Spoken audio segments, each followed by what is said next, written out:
चंद्रपूर महानगरपालिकेतील काँग्रेस गटनेतेपदाच्या वादावर अखेर पडदा पडलाय। नागपूर विभागीय आयुक्तांनी दिलेल्या आदेशानुसार खासदार प्रतिभा दानोरकर यांच्या गटातील सुरेंद्र अडबाले यांची काँग्रेस गटनेतेपदी नियुक्ती करण्यात आली आहे। या निर्णयामुळे प्रतिभा दानोरकर गटाला मोठा दिलासा मिळाला असून आमदार विजय वडेट्टीवार यांच्या गटाला मात्र धक्का बसला आहे। चंद्रपूर महानगरपालिकेतील काँग्रेस गटनेतेपदावरून खासदार प्रतिभा दानोरकर आणि आमदार विजय वडेट्टीवार यांच्या गटांमध्ये गेल्या काही महिन्यांपासून वर्चस्वाची लढाई सुरू होती। या प्रकरणाची सुनावणी नागपूर विभागीय आयुक्त कार्यालयात सुरू होती।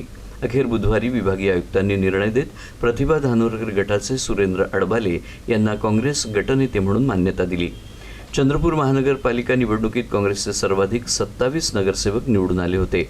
त्यानंतर विजय वडेट्टीवार गटाचे राजेश अडूर यांची गटनेते म्हणून निवड करण्यात आली होती।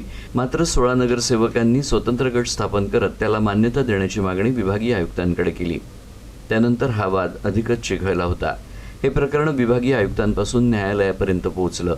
न्यायालयाच्या निर्देशानुसार विभागीय आयुक्तांनी पुन्हा सुनावणी घेत बहुमताच्या आधारावर निर्णय दिलाय। सुनावणी दरम्यान 2017 मध्ये नागपूर महानगरपालिकेत घडलेल्या गटनेते पदाच्या तत्सम प्रकरणाचाही दाखला देण्यात आला होता। या निर्णयामुळे प्रतिभा दानोरकर गटाचा विजय झाला असून विजय वडेट्टीवार गटाला मोठा राजकीय धक्का बसल्याची चर्चा चंद्रपूरच्या राजकीय वर्तुळात सुरू आहे।